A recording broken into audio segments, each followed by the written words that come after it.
Thanks, Lauren. Everyone, please give a round of applause for Heidy here. Yes. Wonderful. Do you want to start out just by introducing yourself briefly? Sure. Hi, my name is Heidy Torres, or Heidy Tor. I started using Heidy Tor because a friend suggested that it was easier for them to pick me. You know, Torres gives away that I'm Latina and that I have an accent. So I'm an actor, and in 2019, I was heartbroken, and I wrote my first script, and I have many of them, and the one that you just watched is one of them. It's a feature film, but of course, filming is very expensive, so that's just the first 10 pages. Wonderful. Thanks so much for being here. So you haven't shot the feature length yet. You just shot this almost sizzler scenes for it. What's your hope for the film? Like, where do you hope to take it from here, and what's the plan? Well, hopefully, and next year I'm going to start filming the next 10 pages and make it a series, unless someone is nice enough to give me the money I need to make the feature. That's fantastic. So how has it gone with the script? I'm a writer, creator, actress as well, and so I'm always curious about how the structure of story is different based off of the way you're able to tell it. So have you had to shift the story at all when making it something that's going to be shot in segments opposed to being a full feature potentially? You know, I know a lot of writers, and they usually, when they're writing, they limit themselves to their resources. I haven't learned how to do that. So that sucks. No, I write, and when I'm basically figuring out how I'm going to do it, if I have to change something so that I can adapt it to what I have or what I can get, I just change it to that. Okay. Did you have to make many compromises in story when shooting just the first 10 minutes of this? So the actors, all of them are my friends, and the kid is actually my niece, so they didn't charge me, so that was great. The DP, I was actually filming this by myself, and when I was posting about it, he said, I can help you out, so he brought all of his equipment, so that was great. Something else that I didn't have to worry about, so basically I mostly paid for location and sound design, but everything else was basically otherwise free. Yeah, let's talk about the sound design of the film, because it definitely plays it's almost its own character, the sound design. It's not, what's the phrasing I'm looking for? It's very specific and evident in the story that the sound is meant to affect the audience. What was it like working with a sound designer for the first time? So he actually has been the sound engineer for other films that I've been an actor. This is the first one that I make myself as director, writer, etc. So we had used him before in other films. So he was highly recommended by somebody. And actually finding the right sound that I was happy with was kind of like the toughest part, because I wanted to be me every single way. Like everything, I wanted to really be exactly how I saw it. So that's what took me the most. I was watching a lot of movies, and then I was like taking some of the sound of different movies, and I sent it to him at the end, and I said, okay, kind of like a little bit of all of this. Yeah. So it was kind of like, it took me a while to figure it out. Sure. How many different drafts of sound editing did you go through with your editor? Was it 3? Was it 5? Was it? So I would say like 3, because the first one I said, no, I said, delete everything. I'm pretty sure he hates me for that, because he basically finished, and I said, I don't like any of this. So I said, you have to start from scratch, and he did charge me more for that. But I told him, listen, I'm going to be watching a few movies, and I'm going to send you more or less what I want. And then don't work on it until I am ready for you to listen to this and then come up with something that is close enough. So I basically watched each scene, and then I'll try to find something similar to what I wanted and then send it to him. And then basically after he had that, I was fine. Like when he sent me the final draft, I changed some stuff, but then it was done. That's fantastic. Okay, so one of the things that I'm always curious about when people are heading their own projects, especially when they perform in them, is lost my train of thought.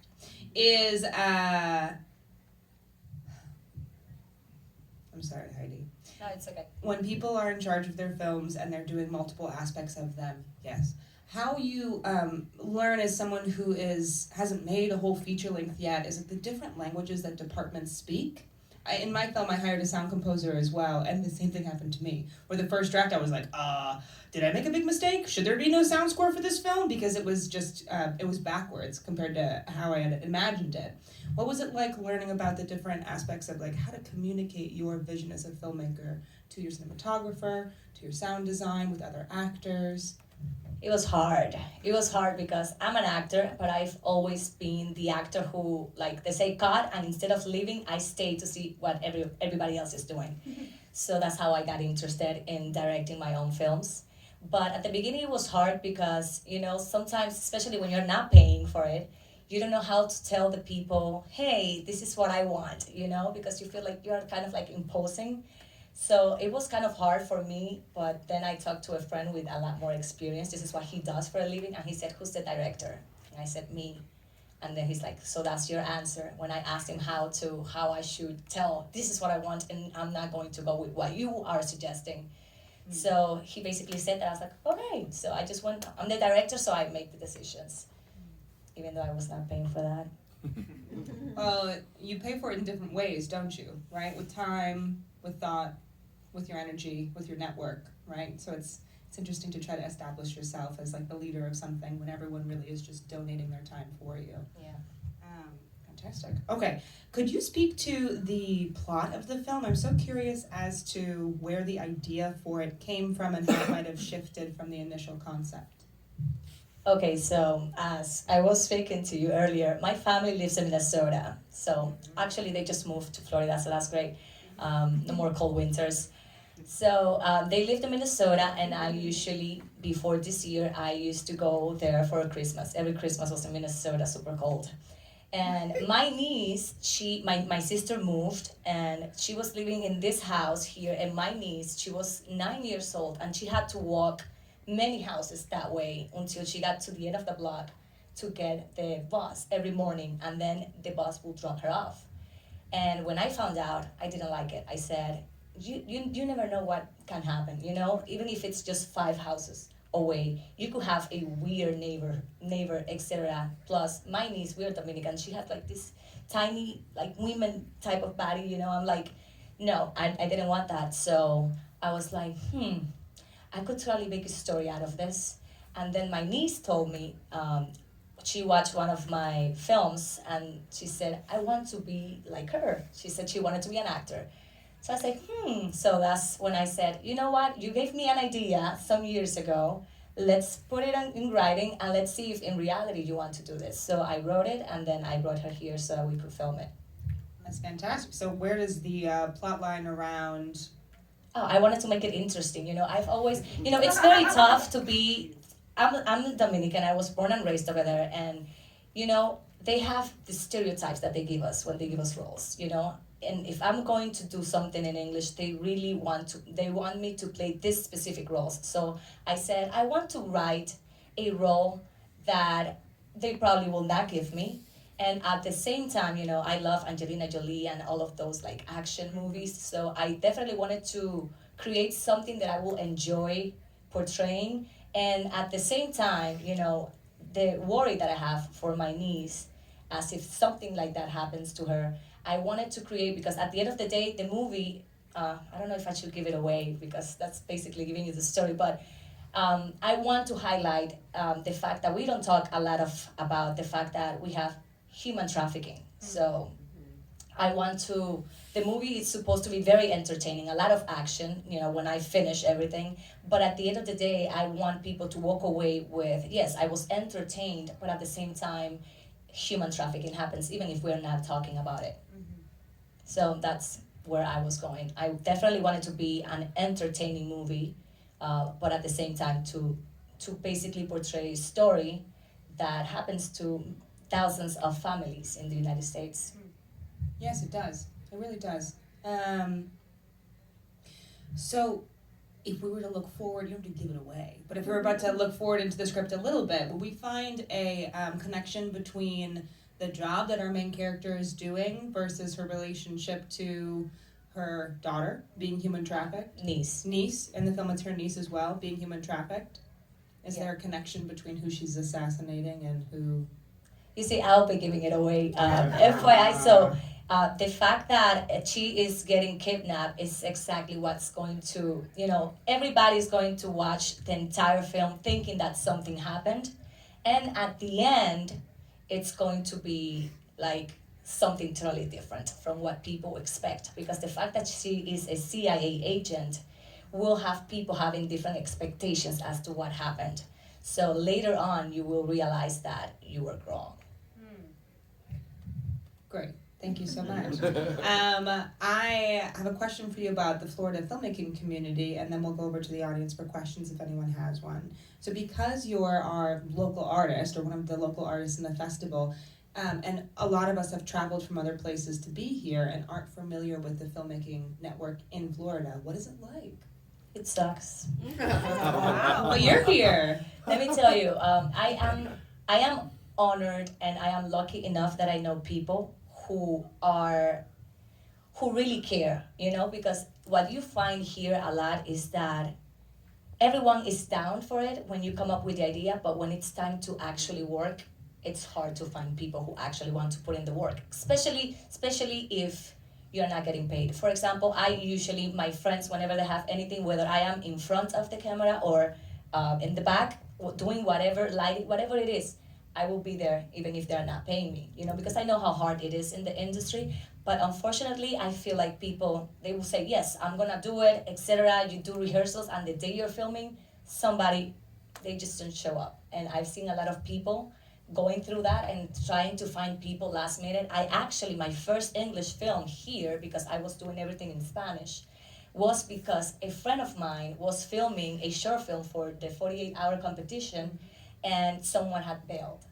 And she called me, I was at work, and I was like, I cannot leave. And she's like, I need you. And I was like, okay, I left.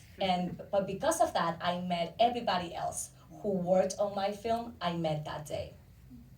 That's fantastic. So if you were speaking to maybe even some of our volunteers that we have here tonight who are young people, teenagers, preteens who are interested in filmmaking and have no access to communities outside of Florida, what would your best piece of advice for them be? To get involved. You never know. Like that day I went and I only had one line.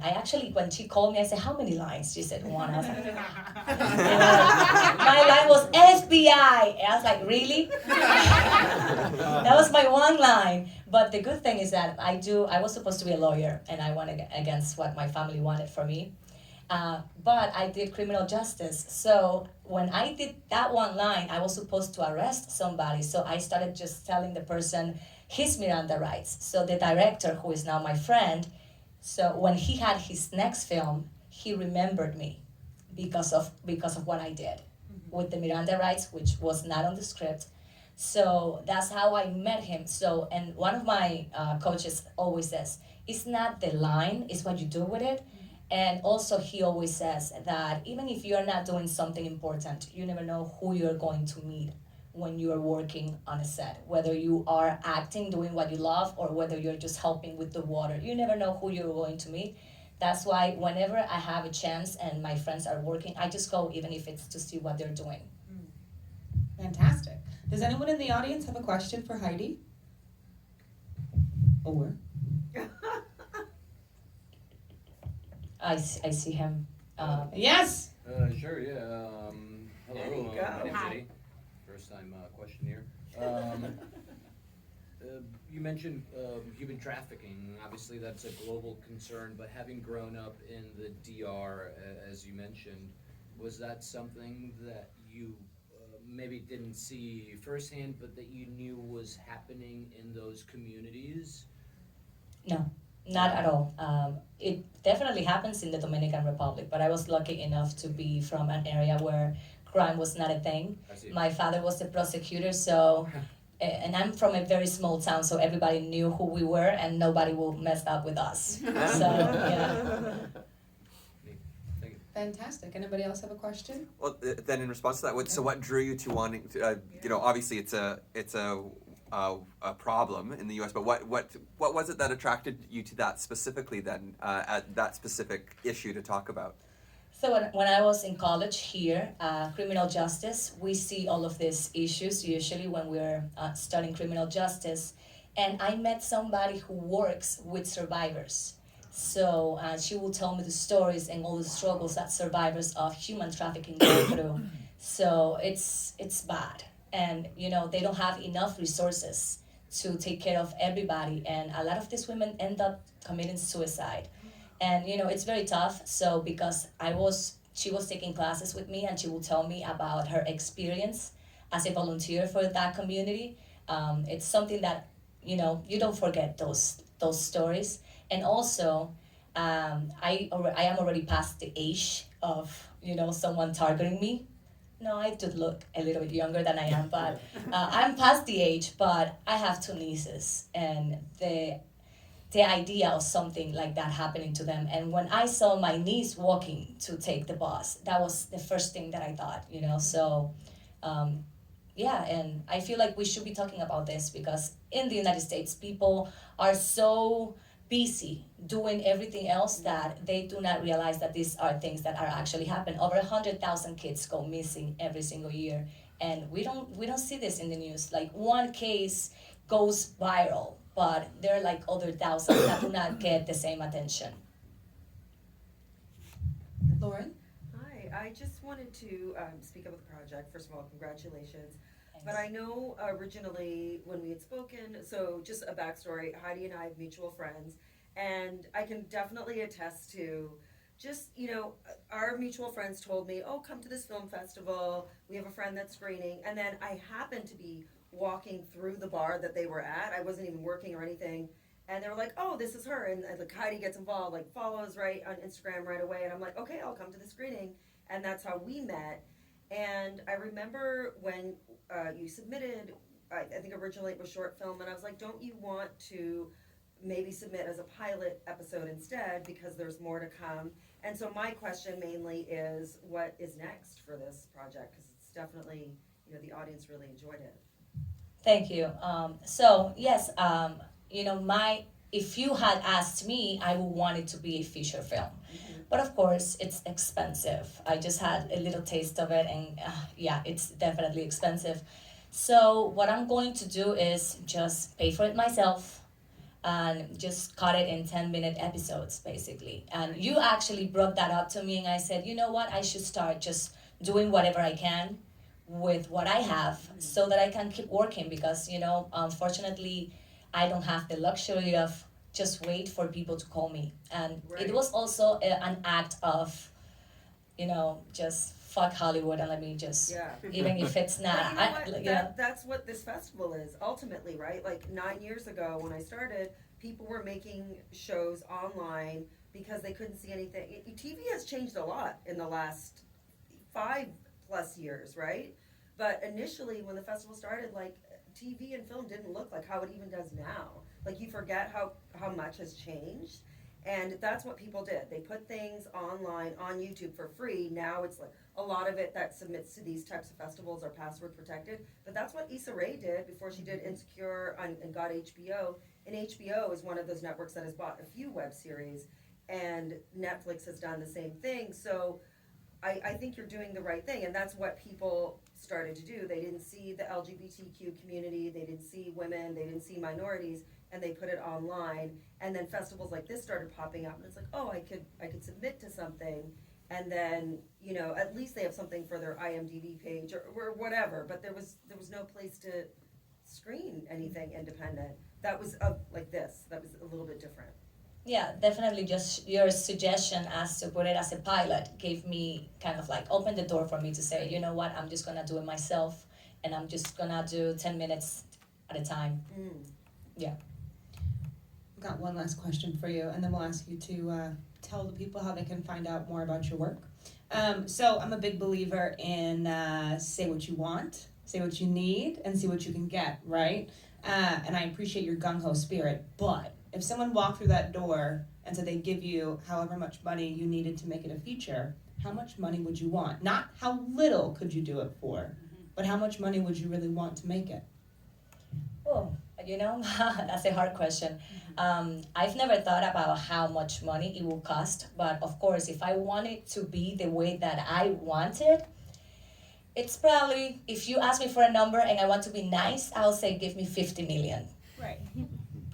And I think that's cutting it short. Yeah. You know, because I really want it to be a very good like action movie. You know, think Angelina Jolie type of Sold, you know, Yeah. sort of movie. Yeah. Definitely something like that. Now it's exciting, and those movies, like as a young filmmaker, tell me not, right? You want to make things so you look at how little you can do it for. But the truth is, it's when you cross a certain cost threshold that you actually have named actors, that you have bigger directors, that you have bonded producers who are doing your budget for you that investors look towards. So it's like that weird, how can we launch ourselves into that stratosphere so our movies can actually make their return? Right? Yeah. Exactly. So, Heidy, thank you so much for coming. Let's give Thank her you. one more round of applause. Wow. Would you please Thank you. tell us how we can follow you or know more about your work? Well, most people do not know me on social media because of this, unfortunately. But the pilot does have an Instagram page. It's Getting Aria Back, and my Instagram is Heidy Torres, Heidi with the Y because my father wanted to. But yeah, that's how you can find me. Wonderful. Thank you so much, everybody. Thank you. you so much. Have a great night.